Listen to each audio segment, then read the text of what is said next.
কারণ দুই দেশের মধ্যে একটি চুক্তি প্রস্তুত। এরপরেই সমঝোতা স্মারকের বিষয়টি সামনে আসে।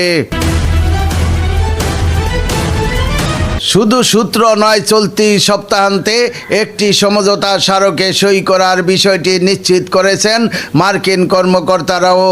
মার্কিন কংগ্রেস সদস্য রায়ান জিনকের ভাষ্যমতে যে কোনো সময়ের তুলনায় একটি চুক্তির কাছাকাছি রয়েছে তেহরান ও ওয়াশিংটন। সামাজিক যোগাযোগ মাধ্যমে একই কথা বলছেন ইরানের পররাষ্ট্রমন্ত্রী আব্বাস আরাকচি। ট্রাম্প আবার আরাকচির সেই কথা শেয়ার করেছেন। সব মিলিয়ে যুদ্ধ বন্ধে সমঝোতার সম্ভাবনা এখন প্রবল। এই সমঝোতা স্মারকটি নিয়ে কয়েক সপ্তাহ ধরেই আলোচনা হচ্ছিল।